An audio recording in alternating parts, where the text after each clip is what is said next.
Good morning dear students. Now, as in the previous video I have explained, the cells are very minute and very tiny particles where we are not able to see them with our naked eyes.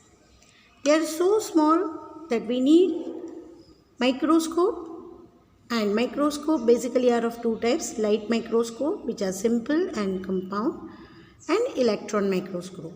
So basic part of the cells like nucleus and cell as well as cell membrane, that means the outer coating of the cell, is observed or can be observed by the compound microscope.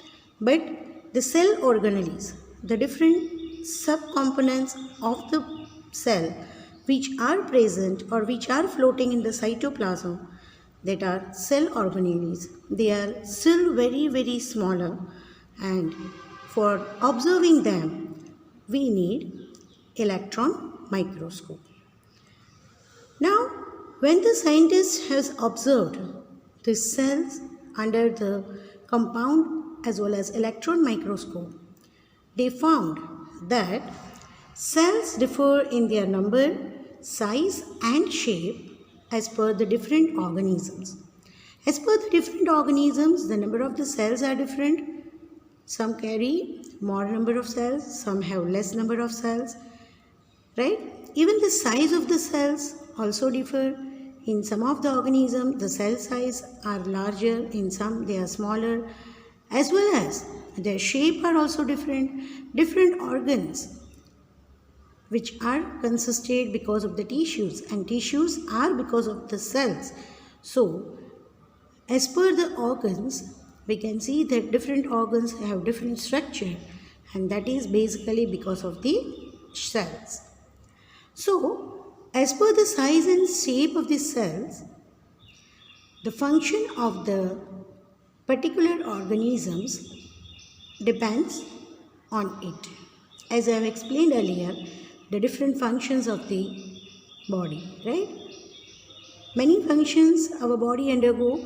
As I told earlier, I would like to add some more functions. Our heart continuously pumps the blood throughout the body. Lungs continuously purify the air and help the circulatory system to carry the oxygenated blood, right? Our brain is always thinking, that means motor nerves and all is controlled by our nervous system. So these all function are because of the cells present in them.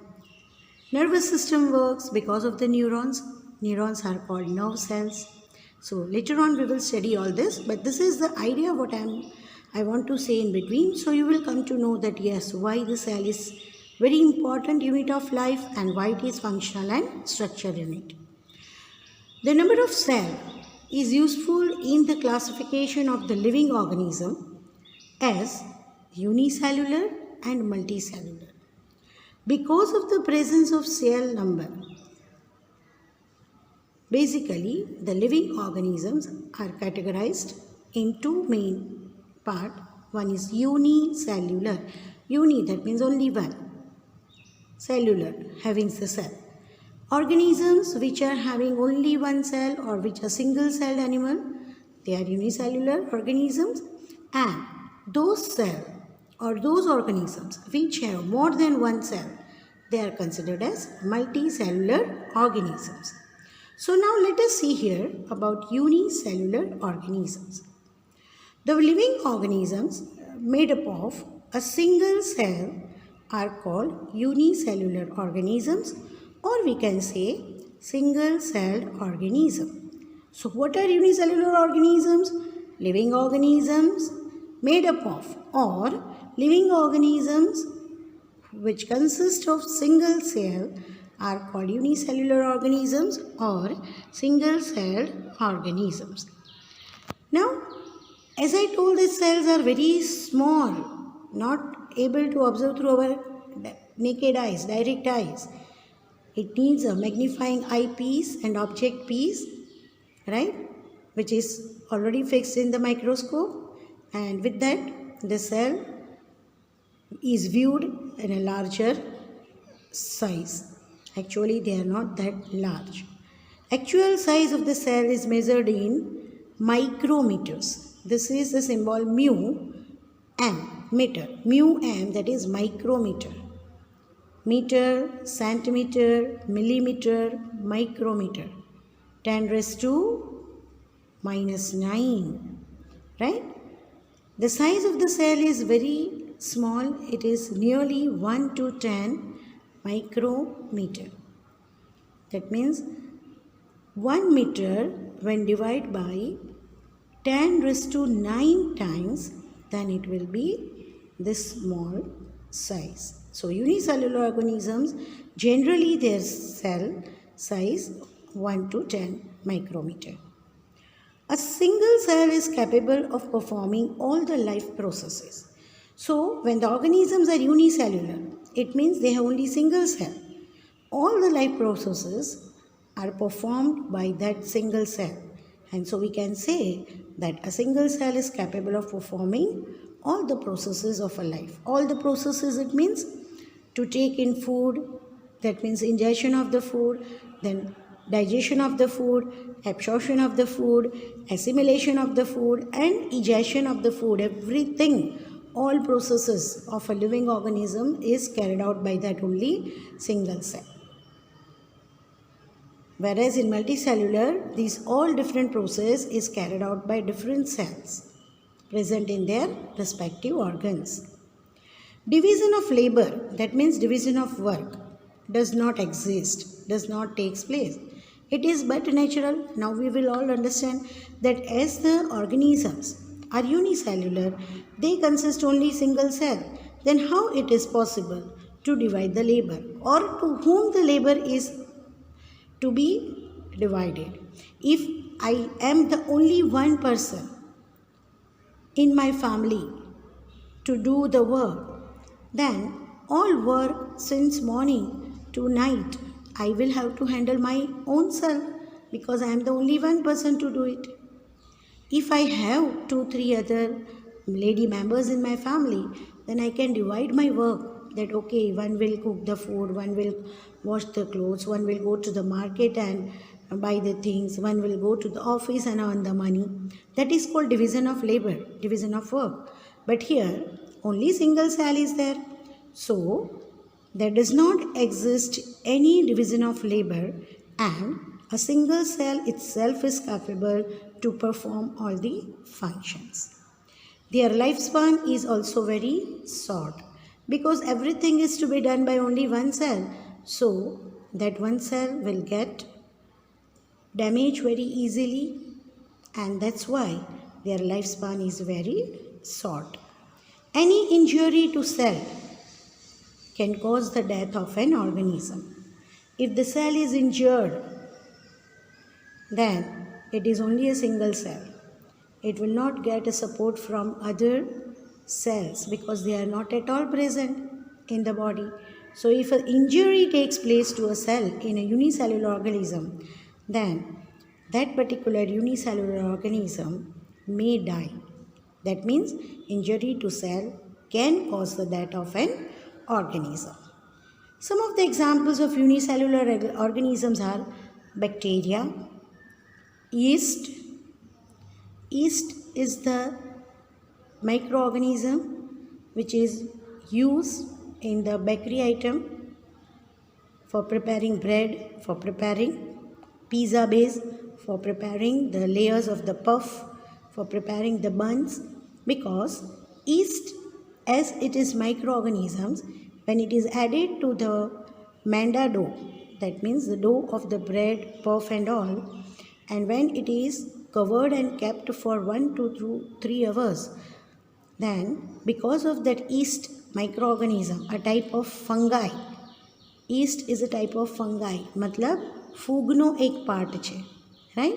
So it will respire there and will make our dough fluffy, right? जो मैदे का आटा mummy गूंथती है, उसमें अगर east डाला होगा, 2-3 घंटे उसको ढक के साइड पे रखने के बाद अगर आप कोई मैदा का आटा देखेंगे, गूंदा हुआ आटा, तो वो फूला हुआ होगा. And that is why your bakery item like bread, puff, pizza base. They are all fluffy and spongy. Amoeba. Amoeba is also a single cell unicellular organism. Paramecium. Chlamydomonas, that is also a single cell unicellular organism. And as they are single cell, to see them with our naked eye is not possible. So this is all about the unicellular organism. In the same way as I told that organisms do have more than one cells, then such cells are multicellular organism. Multi, that means more than one. Organism having more than one cell are called multicellular organisms. The living organisms made up of more than one cell are called multicellular organisms. That means those organisms whose body contains more than one cells, then they are multicellular organisms. Their size is little larger than the unicellular.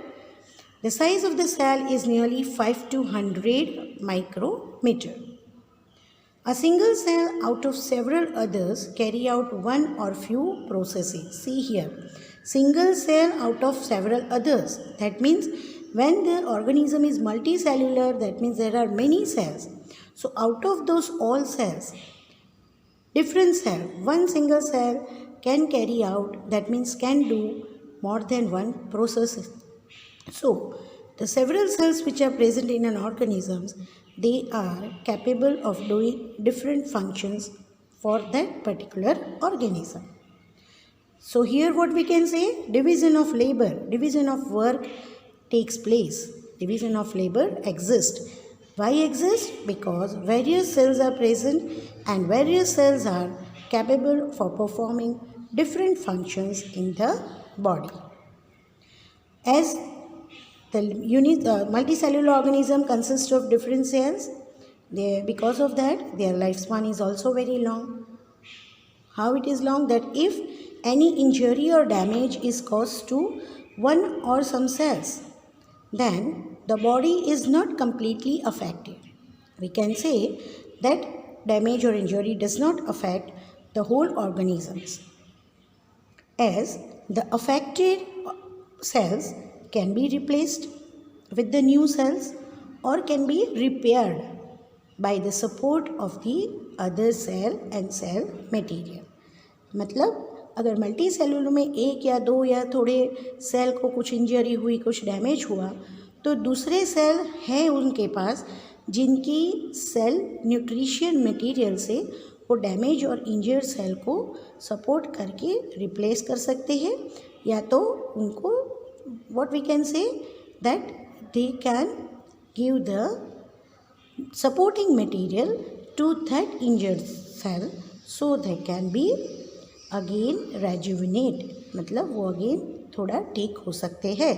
As we are not feeling well, we take some medicinal drugs and after a particular dose our cells get rejuvenated, get repaired and we feel then okay, right? So that same thing takes place in the multicellular organism. Some of the examples of multicellular organisms are plants, animals, humans. We are all multicellular organisms. So this is what we can understand about the presence of number of cells within the organisms, and because of the cell number, the existence of the organisms, living organisms on this earth is basically categorized as unicellular, having only one cell, and multicellular, that means having more than one cells, right? So this is all about the number of cells present in the living organisms, and furthermore we will discuss in our next video. By the time, thank you.